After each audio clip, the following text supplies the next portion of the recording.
അൽഹംദുലില്ലാ നഹ്മദുഹു വനസ്തഈനുഹു വനസ്തഗ്ഫിറുഹു വനുഅ്മിനു ബിഹി വനതവക്കലു അലൈഹി വനഊദു ബില്ലാഹി മിൻ ശുറൂരി അൻഫുസിനാ വമിൻ സയ്യിആതി അഅ്മാലിനാ മൻ യഹ്ദിഹില്ലാഹു ഫലാ മുളില്ല ലഹു വമൻ യുദ്ലിൽ ഫലാ ഹാദിയ ലഹു വഅശ്ഹദു അൻ ലാ ഇലാഹ ഇല്ലല്ലാഹു വഹ്ദഹു ലാ ശരീക ലഹു വഅശ്ഹദു അന്ന മുഹമ്മദൻ അബ്ദുഹു വറസൂലുഹു അർസലഹു ബിൽ ഹുദാ വദീനിൽ ഹഖ് ലിയുദ്ഹിറഹു അലദ്ദീനി കുല്ലിഹി വലൗ കരിഹൽ മുശ്രികൂൻ.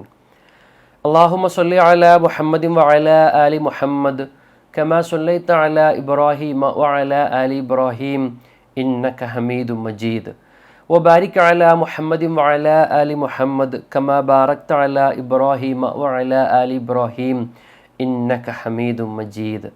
أما بعد فإن خير الكلام كلام الله وخير الحديث كتاب الله وخير الهدي هدي محمد صلى الله عليه وسلم وشر الأمور محدثاتها وكل محدثة بدعة وكل بدعة ضلالة وكل ضلالة في النار.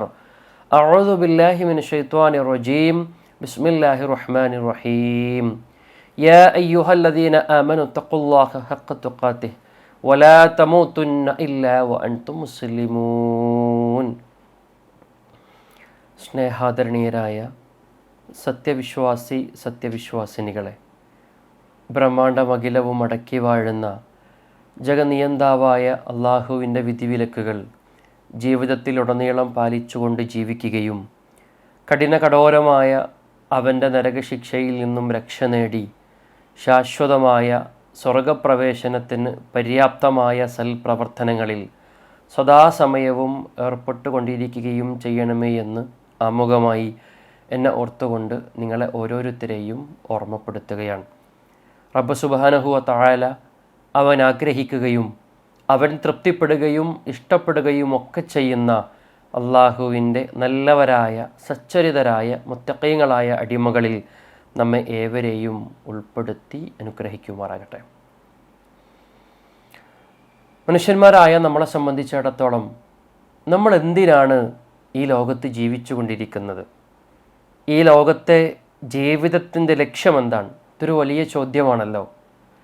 മനുഷ്യൻ്റെ ജീവിത ലക്ഷ്യം എന്താണ് എന്നുള്ളതിന് വിശുദ്ധ ഖുർആൻ വളരെ കൃത്യമായിട്ടുള്ള ഉത്തരം നൽകുന്നുണ്ട്. 67-ാം അധ്യായം സൂറത്തുൽ മുൽക്കിലെ 2-ാമത്തെ വചനമാണ് ആ ചോദ്യത്തിൻ്റെ ഉത്തരമായിക്കൊണ്ട് നമ്മുടെ മുമ്പിലുള്ളത്. അള്ളാഹു പഠിപ്പിക്കുന്നത് അല്ലദീ ഖലഖൽ മൗത വൽ ഹയാത്ത ലിയബ്ലുവക്കും അയ്യുക്കും അഹ്സനു അമല എന്നാണ് ഖുർആൻ പറയുന്നത്. അള്ളാഹു ജീവിതവും മരണവും ഉണ്ടാക്കിയത് എന്തിനു വേണ്ടിയിട്ടാണ്? ലിയബ്ലുവക്കും, നമ്മളെ പരീക്ഷിക്കാൻ വേണ്ടിയിട്ടാണ്. അയ്യുക്കും അഹ്സനു അമല, നമ്മുടെ കൂട്ടത്തിൽ ആരാണ് പ്രവർത്തിക്കുന്നവൻ എന്നല്ല ഖുർആൻ പറയുന്നത്. അയ്യുക്കും അഹ്സനു അമല, നമ്മുടെ കൂട്ടത്തിൽ ആരാണ് ഏറ്റവും നന്നായി പ്രവർത്തിക്കുന്നവൻ എന്നറിയാൻ വേണ്ടിയിട്ടാണ് അള്ളാഹു ജീവിതവും മരണവും ഉണ്ടാക്കിയിട്ടുള്ളത്. നമ്മൾ ആലോചിച്ച് നോക്കേണ്ടത്, ഒരു ഭാഗത്ത് ജനനം, മറ്റൊരു ഭാഗത്ത് മരണം. ഈ ജനനത്തിൻ്റെയും മരണത്തിൻ്റെയും വിഷയത്തിൽ നമുക്ക് യാതൊരു അധികാരവുമില്ല, അതിലേക്ക് നമുക്ക് യാതൊരു ആക്സസുമില്ല. അങ്ങനെയാണ് എങ്കിൽ ജനനവും മരണവും ഉണ്ടാക്കിയിട്ടുള്ള റബ്ബിന് ആ രണ്ടെണ്ണത്തിനും ഇടയിലുള്ള ജീവിതം കൊണ്ട് ഒരു ലക്ഷ്യമുണ്ടായിരിക്കും. ആ ലക്ഷ്യം എന്താണ് എന്നാണ് ഖുർആൻ പഠിപ്പിക്കുന്നത്. നമ്മുടെ കൂട്ടത്തിൽ ആരാണ് ഏറ്റവും അധികം പ്രവർത്തനങ്ങൾ നിർവഹിക്കുന്നത് എന്നറിയാൻ വേണ്ടിയിട്ടാണ് പടച്ച റബ്ബ് ജീവിതവും മരണവും ഉണ്ടാക്കിയത്. അതിനർത്ഥം ഈ ലോകത്തിൻ്റെ ജീവിത ലക്ഷ്യമായിക്കൊണ്ട് ഖുർആൻ പഠിപ്പിക്കുന്ന കാര്യം, നാളെ പരലോകത്ത് നരകത്തിൽ നിന്നും മോചനം നേടി സ്വർഗപ്രവേശനം സാധ്യമാകണമെങ്കിൽ ഈ ലോകത്ത് ധാരാളം കർമ്മങ്ങളിൽ മുഴുകണം, ധാരാളം പ്രവർത്തനങ്ങൾ ചെയ്യണം, ജീവിതം പ്രവർത്തനങ്ങൾ കൊണ്ട് സമ്പുഷ്ടമാകണം. അതിനുള്ള കർമ്മഭൂമികയാണ് പരലോകത്ത് സ്വർഗം കരസ്ഥമാക്കാനുള്ള കർമ്മഭൂമികയാണ് ഈ ലോകത്തെ ജീവിതമെന്നാണ് ഖുർആൻ പഠിപ്പിക്കുന്നത്. അതുകൊണ്ടല്ലേ പ്രവാചകൻ സല്ലല്ലാഹു അലൈഹി വസല്ലം പറഞ്ഞത് അദ്ദുനിയ മസ്റഖത്തുൽ ആഖിറ, ദുനിയാവെന്ന് പറഞ്ഞാൽ നാളേക്ക് വേണ്ട കൃഷിയിടമാണ്. അവിടെ വിളവെടുക്കാൻ സാധിക്കണമെങ്കിൽ ഇവിടെ ധാരാളക്കണക്കിന് പ്രവർത്തനങ്ങളിൽ നമുക്ക് മുഴുകാൻ സാധിക്കണമെന്നുള്ളതാണ്. ഇപ്പം സൂചിപ്പിച്ചത് ജീവിതം കർമ്മസമ്പുഷ്ടമാകണം, പ്രവർത്തനങ്ങൾ കൊണ്ട് നിറയണം. മരിച്ചുപോയ നമ്മുടെ പണ്ഡിതനും നേതാവുമായിട്ടുള്ള പി.ടി. വീരാൻകുട്ടി സുല്ലമി പറയുന്നൊരു കാര്യമുണ്ട്. ജീവിതമെന്നാൽ കർമ്മങ്ങളാണ്.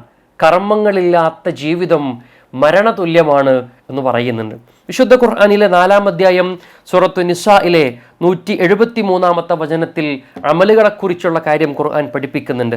ഫഅമ്മല്ലദീന ആമനു വഅമിലുസ് സ്വാലിഹാത്തി, 2 കാര്യങ്ങളാണ് ഖുർആൻ ഇവിടെ എടുത്തു പറയുന്നത്. വിശ്വസിക്കുകയും സൽപ്രവർത്തനങ്ങൾ നടത്തുകയും ചെയ്യുന്ന ആളുകൾ, ഫയുവഫീഹിം ഉജൂറഹും, അവർക്ക് അവരുടെ പ്രതിഫലത്തെ നാം നിറവേറ്റി കൊടുക്കുന്നതാണ്. വയസീദുഹും മിൻ ഫളിഹി, നാം നമ്മുടെ ശ്രേഷ്ഠതയിൽ നിന്ന് അവർക്ക് വർദ്ധിപ്പിച്ചു കൊടുക്കുകയും ചെയ്യുന്നതാണ്. അഥവാ വിശ്വാസരംഗത്ത് വിശുദ്ധിയുള്ള ജീവിതത്തിൽ ധാരാളം സൽക്കർമ്മങ്ങൾ, സേവന പ്രവർത്തനങ്ങൾ, നല്ല പ്രവർത്തനങ്ങൾ നിർവഹിച്ചു കൊണ്ടിരിക്കുന്ന ആളുകൾക്ക് ആ ചെയ്തതിൻ്റെ പ്രതിഫലം നിറവേറ്റി കൊടുക്കുകയും ധാരാളമായി അവർക്ക് അല്ലാഹു ജീവിതത്തിലും ബർക്കത്തുകളും റഹ്മത്തുകളും ഒക്കെ ചൊരിയുമെന്നാണ് വിശുദ്ധ ഖുർആൻ നമ്മളെ പഠിപ്പിക്കുന്നത്. അപ്പം നമ്മുടെ ജീവിതത്തിലൊക്കെ നമുക്ക് ഇനിയും ധാരാളമായിട്ട് അമലുകൾ, ധാരാളമായി ബർക്കത്തുകൾ അല്ലെങ്കിൽ അള്ളാഹുവിൻ്റെ അനുഗ്രഹങ്ങൾ, അവൻ്റെ നിഅമത്തുകൾ ഉണ്ടാകണമെന്ന് ആഗ്രഹിക്കുന്നവരാണ് നമ്മൾ. അങ്ങനെ ഉണ്ടാകണമെങ്കിൽ എന്ത് ചെയ്യണം? വിശ്വാസരംഗം വിശുദ്ധിയുള്ളതായിരിക്കണം, ധാരാളം സൽപ്രവർത്തനങ്ങൾ ഉണ്ടാകണം. ഈ ആയത്തിൻ്റെ തുടർച്ചയായിക്കൊണ്ട് അള്ളാഹു പഠിപ്പിക്കുന്നത് വഅമ്മല്ലദീന സ്തൻകഫു വസ്തക്ബറു ഫയുഅദ്ദിബുഹും അദാബൻ അലീമ, എന്നാൽ അഹംഭാവം നടിക്കുകയും വൈമനസ്യം കാണിക്കുകയും ചെയ്യുന്ന ആളുകൾ, ചെയ്യാനും ആവാനുമൊക്കെ എമ്പാടും സൗകര്യങ്ങളുണ്ട്, സംവിധാനങ്ങളുണ്ട്, സാഹചര്യങ്ങളുണ്ട്, അനുഗ്രഹങ്ങളുണ്ട്. ഇതൊക്കെ ഉണ്ടായിട്ടും അത് ബാക്കിയുള്ള ആളുകൾക്ക് പകുത്തു നൽകാത്ത ആളുകൾ, അതിനെ നന്മക്ക് വേണ്ടിയിട്ട് ഉപയോഗപ്പെടുത്താത്ത ആളുകൾ, അതിനെ അള്ളാഹുവിൻ്റെ മാർഗത്തിൽ ഉപയോഗപ്പെടുത്താത്ത ആളുകൾ, എനിക്കതിൻ്റെ ഒന്നും ആവശ്യമില്ല എന്ന് പറഞ്ഞ് വൈമനസ്യം നടിച്ച് അഹംഭാവം നടിച്ച് നടക്കുന്ന ആളുകളാണെങ്കിലോ ഫയുഅദ്ദിബുഹും അദാബൻ അലീമ, അവർക്ക് കഠിനമായിട്ടുള്ള ശിക്ഷയുണ്ട് എന്നാണ് വിശുദ്ധ ഖുർആൻ നമ്മളെ പഠിപ്പിക്കുന്നത്. അപ്പോൾ പ്രിയപ്പെട്ടവരെ, ജീവിതത്തിൽ നാം കർമ്മനിരതരായിക്കൊണ്ട് മുന്നോട്ട് പോകണം എന്നാണ് പരിശുദ്ധ ഖുർആനിൻ്റെ അധ്യാപനങ്ങൾ. ജീവിതത്തിൽ അള്ളാഹു നമുക്ക് ധാരാളക്കണക്കിന് എണ്ണിയാലൊടുങ്ങാത്ത അനുഗ്രഹങ്ങൾ അള്ളാഹു നമുക്ക് നൽകിയിട്ടുണ്ട്.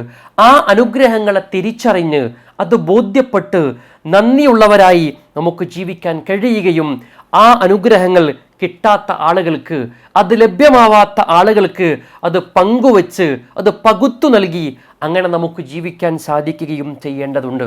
അള്ളാഹു നൽകിയിട്ടുള്ള ഈ ജീവിതം അവന് വേണ്ടി, അവൻ ഇഷ്ടപ്പെടുന്ന പ്രവർത്തനങ്ങൾക്ക് വേണ്ടി നമുക്ക് സമർപ്പിക്കാൻ സാധിക്കേണ്ടതുണ്ട് എന്നുള്ളതാണ്.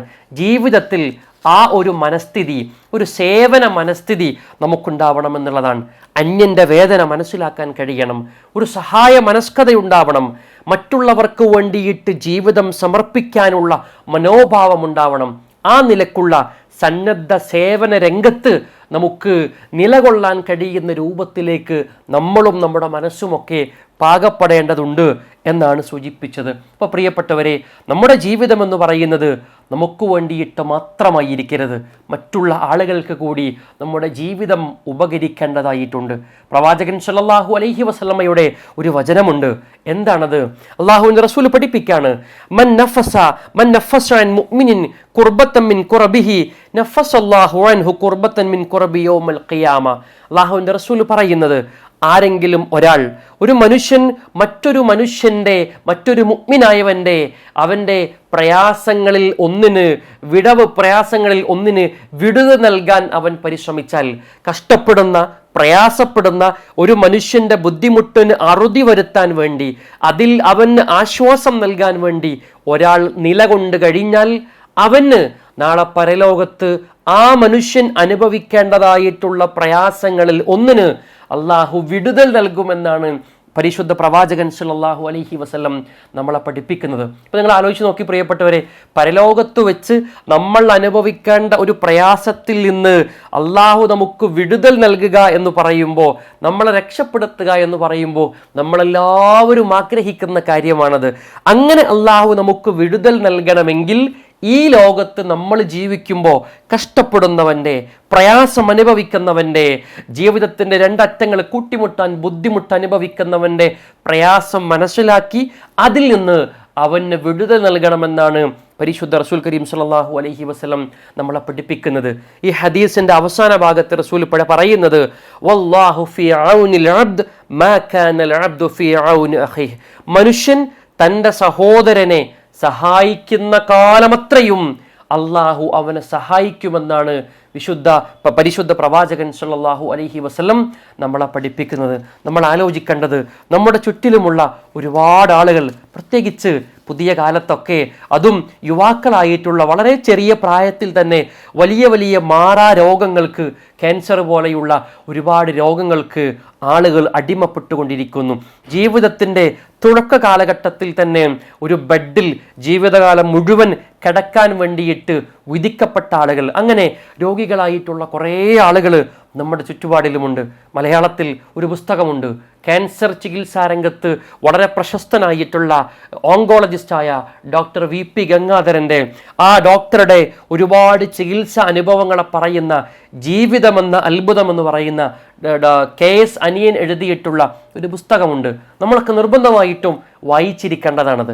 ആ പുസ്തകത്തിൽ പറയുന്നത്, അതിലുടനീളം പറയുന്നത്, ക്യാൻസർ ബാധിച്ചുകൊണ്ട് ജീവിതത്തിൽ ഒരുപാട് പ്രയാസങ്ങളെ അതിജീവിച്ച കുറേ മനുഷ്യന്മാരുടെ കഥകളാണ് അതിനകത്ത് പറയുന്നത്. പ്രിയപ്പെട്ടവരെ സൂചിപ്പിച്ചത്, അങ്ങനെ രോഗം കൊണ്ട് കഷ്ടപ്പെടുന്ന ധാരാളം ആളുകൾ നമ്മുടെ കൂട്ടത്തിലുണ്ട്.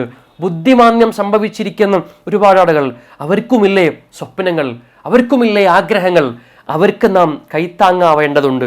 അതുപോലെ തന്നെ അംഗവൈകല്യം ബാധിച്ചിരിക്കുന്ന ആളുകൾ, കണ്ണ് കാണാത്തവർ, കൈകാലുകളില്ലാത്തവർ, മറ്റെന്തെങ്കിലുമൊക്കെ പ്രയാസങ്ങളുള്ള ആളുകൾ, ഇങ്ങനെയും ധാരാളം ആളുകൾ നമ്മുടെ ചുറ്റുപാടിലുമുണ്ട്.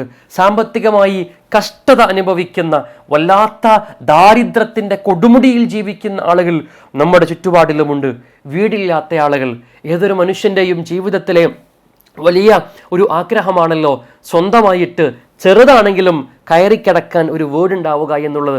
അതില്ലാത്ത ഒരുപാട് ആളുകൾ, അനാഥരായിട്ടുള്ളവർ, യത്തീമായിട്ടുള്ളവർ, പാവപ്പെട്ട ആളുകൾ, നിരാലംബരായിട്ടുള്ള ആളുകൾ, പാർശ്വവൽക്കരിക്കപ്പെട്ട ആളുകൾ, ഇങ്ങനെ സമൂഹത്തിൽ നമുക്ക് ലഭ്യമായിട്ടുള്ള അനുഗ്രഹങ്ങളൊന്നും ലഭ്യമാവാത്ത ധാരാളക്കണക്കിന് ചെറുതും വലുതുമായിട്ടുള്ള ബുദ്ധിമുട്ടുകൾക്കിടയിൽ, പരീക്ഷണങ്ങൾക്കിടയിൽ ജീവിക്കുന്ന ആളുകളുണ്ട്. അവരിലേക്ക് കാരുണ്യത്തിൻ്റെ സഹായ ഹസ്തങ്ങൾ നീട്ടാൻ നമുക്ക് സാധിക്കേണ്ടതുണ്ട്. നമ്മുടെ സഹായവും സേവനവുമൊക്കെ അത്തരത്തിലുള്ള ആളുകളിലേക്ക് എത്തേണ്ടതുണ്ട് എന്നുള്ളതാണ്. ഒന്ന് ആലോചിച്ച് നോക്ക്, ഒരു പെരുന്നാളിൻ്റെ രംഗത്തോ അത് സമയത്തോ അല്ലെങ്കിൽ സ്കൂളൊക്കെ തുറക്കാൻ നിൽക്കുന്ന സമയത്തോ ഒക്കെ ബാപ്പയെ നഷ്ടപ്പെട്ട യതീമായ കുടുംബത്തിലെ ആ സഹോദരിയുടെ, ആ ഉമ്മയുടെ ഒരു മനോവേദനയെക്കുറിച്ച് ഒന്ന് ആലോചിച്ച് നോക്ക് നിങ്ങൾ. സ്കൂൾ തുറക്കാൻ നേരത്ത് അല്ലെങ്കിൽ പെരുന്നാളിൻ്റെ സമയത്ത് ഈ സഹോദരി ആ 2-3 മക്കളൊക്കെ കൈ പിടിച്ചുകൊണ്ട് ടെക്സ്റ്റൈൽസിലേക്ക് പോവുകയാണ്. അവരുടെ കയ്യിൽ ആകെ ഉണ്ടാവുക 1000-ഓ 2000-ഓ ഒക്കെ രൂപയാണ്.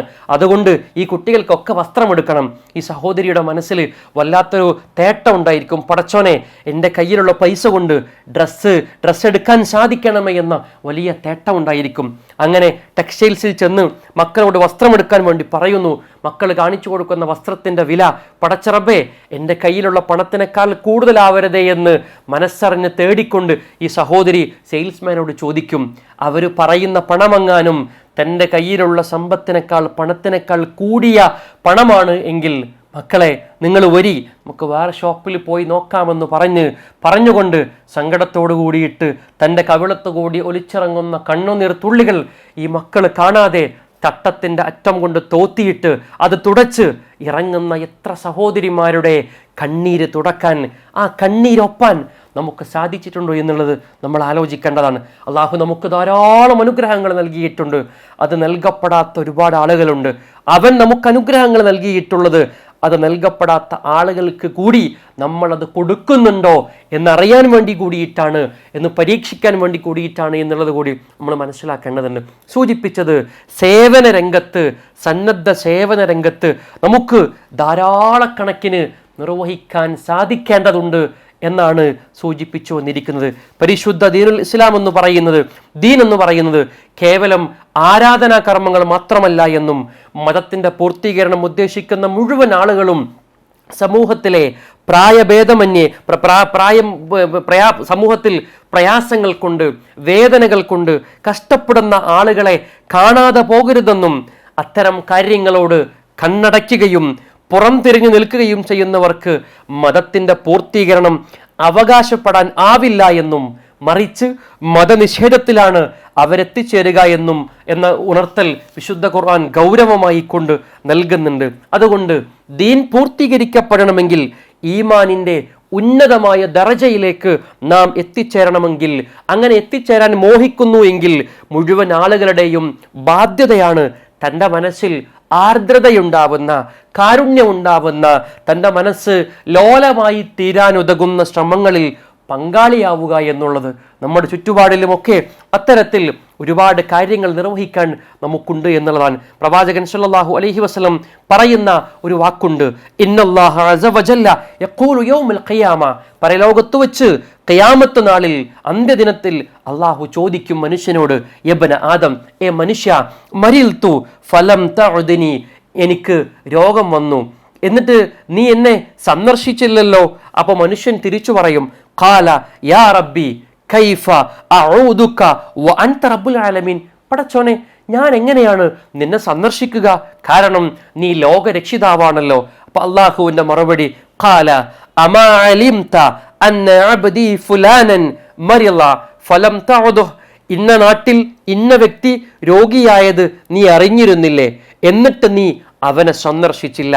അമാ അലിംത അന്നക ലഉതഹു ലവജതനി ഇൻദ, നീ അവനെ സന്ദർശിച്ചിരുന്നുവെങ്കിൽ നിനക്കവിടെ വെച്ച് എന്നെ കാണാമായിരുന്നു എന്നാണ് പ്രവാചകൻ സല്ലല്ലാഹു അലൈഹി വസല്ലം ഈ ഹദീസിലൂടെ പറയുന്നത്. അതേപോലെ തന്നെ അതിങ്ങനെ ഹദീസ് തുടർന്നു പോകുന്നുണ്ട്. അതിൽ വീണ്ടും പറയുന്നുണ്ട്, എനിക്ക് വിശപ്പ് ബാധിച്ചപ്പോൾ നീ ഭക്ഷണം നൽകിയില്ലല്ലോ. അപ്പോൾ മനുഷ്യൻ പറയും, അള്ളാഹുവേ നീ ലോകരക്ഷിതാവല്ലേ, നിനക്ക് എങ്ങനെയാണ് ഞാൻ ഭക്ഷണം നൽകുക? അള്ളാഹു പറയും, നിന്റെ നാട്ടിൽ ഇന്ന വ്യക്തിക്ക് പ്രയാസം അനുഭവപ്പെട്ടപ്പോൾ ഭക്ഷണം കിട്ടാതായത് നീ അറിഞ്ഞിരുന്നില്ലേ, എന്നിട്ട് നീ എന്തേ അവന് ഭക്ഷണം കൊടുത്തില്ല? നീ അവന് ഭക്ഷണം കൊടുത്തിരുന്നുവെങ്കിൽ നിനക്കെന്നെ കാണാമായിരുന്നു എന്നാണ് പരിശുദ്ധ പ്രവാചകൻ സല്ലല്ലാഹു അലൈഹി വസല്ലം അള്ളാഹുവിൻ്റെ വചനമായിക്കൊണ്ട് ഈ ഹദീസിലൂടെ നമ്മളെ പഠിപ്പിക്കുന്നത്.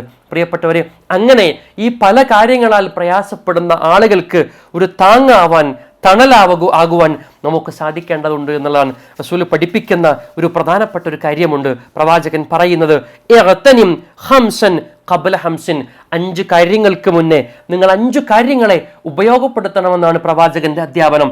അതിലൊന്ന് ശബാബക ഖബ്ല ഹറമിക, വാർദ്ധക്യത്തിന് മുന്നേയുള്ള നിന്റെ യൗവന കാലഘട്ടം, ചോരത്തിളപ്പുള്ള, എന്തിനും ഏതിനും ഇറങ്ങി പുറപ്പെടാനും ചെയ്യാനും ആവാനും ഒക്കെ പറ്റിയിട്ടുള്ള ഉശിരുള്ള ഒരു കാലഘട്ടത്തിനെ നീ ഉപയോഗപ്പെടുത്തണം.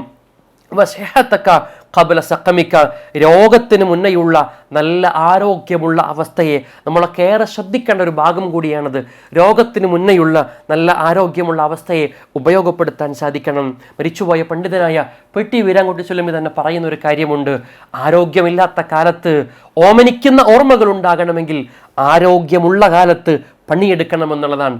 ആരോഗ്യമില്ലാതിരിക്കുന്ന ഒരു കാലത്ത് കിടപ്പിലാവേണ്ടി വന്നാൽ, ഒരു ഭാഗത്ത് സൈഡാവേണ്ടി വന്നാൽ, അന്ന് നമുക്ക് നമ്മുടെ പഴയ കാലത്ത് ഓർത്തെടുത്തുകൊണ്ട് പറയാൻ കഴിയണം, പടച്ചോനെ ആവതുള്ള കാലം, ആരോഗ്യമുണ്ടായിരുന്ന കാലം നിന്റെ മാർഗത്തിൽ ധാരാളമായി പണിയെടുത്തു എന്ന് നമുക്ക് പറയാൻ കഴിയണം.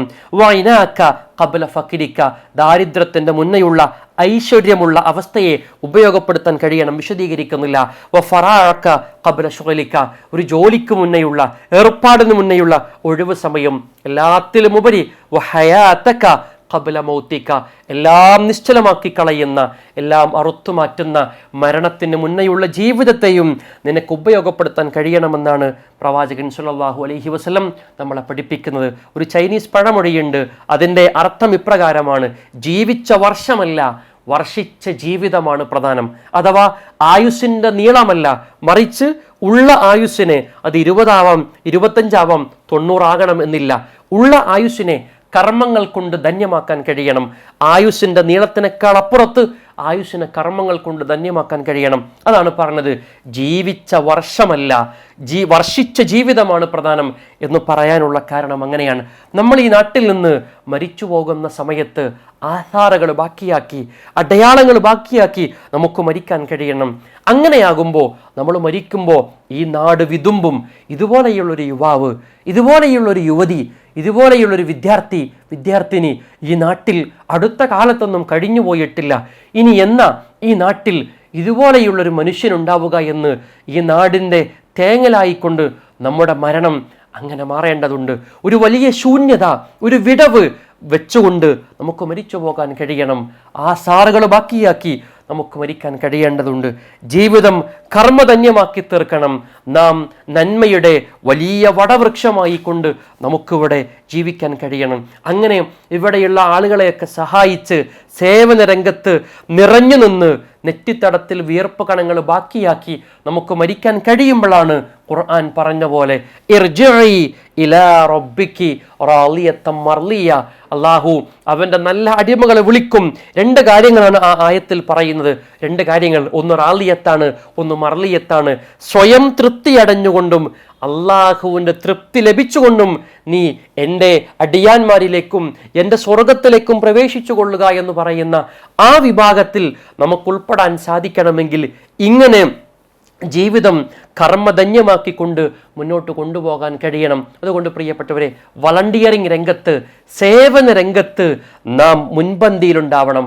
എന്നാൽ ആ രംഗത്ത് നമ്മൾ ശ്രദ്ധിക്കേണ്ട ഒന്ന് രണ്ട് സംഗതികൾ കൂടി ചേർത്ത് പറയുകയാണ്. അതിലൊന്ന്, അള്ളാഹുവിൻ്റെ വജുഹ ആഗ്രഹിച്ചുകൊണ്ട്, പടച്ച റബ്ബിൻ്റെ തൃപ്തി ആഗ്രഹിച്ചുകൊണ്ട്, പടച്ചോനെ ഇതൊക്കെ നീ എനിക്ക് നൽകിയിട്ടുണ്ടല്ലോ, ഇതൊന്നും നൽകാത്ത കുറേ സാധുക്കളായിട്ടുള്ള ആളുകൾ, അവർക്ക് കൂടി ഞാൻ കൊടുക്കണമല്ലോ എന്ന നീയത്തിൽ, പടച്ചോനെ ഇതിന് നീ പ്രതിഫലം നൽകണം കേട്ടോ എന്ന നീയത്തിലായിരിക്കണം ആ രംഗത്ത് നാം നിലകൊള്ളേണ്ടത്. പേരിന് വേണ്ടിയിട്ടോ പ്രശസ്തിക്ക് വേണ്ടിയിട്ടോ അഭിനന്ദനത്തിന് വേണ്ടിയിട്ടോ ആവരുത് ആ രംഗത്തുള്ള നമ്മുടെ പ്രവർത്തനം. ചില ആളുകളൊക്കെ അങ്ങനെയാണ്. അങ്ങനെ ആയിക്കഴിഞ്ഞാൽ എത്ര പ്രവർത്തിച്ചിട്ടും കാര്യമില്ല. പരലോകത്ത് വരുമ്പോൾ നാം ചെയ്തിരിക്കുന്ന പ്രവർത്തനങ്ങളൊക്കെ നിഷ്ഫലമായി പോയി കർമ്മപുസ്തകത്തിൽ സംപൂജ്യരായി അള്ളാഹുവിനെ കണ്ടുമുട്ടേണ്ട ഗതികേട് നമുക്ക് വരുന്ന സാഹചര്യം ഉണ്ടായിരിക്കും. അത്തരത്തിലൊരു അവസ്ഥ ഒരിക്കലും നമുക്ക് ഉണ്ടായിക്കൂടാ.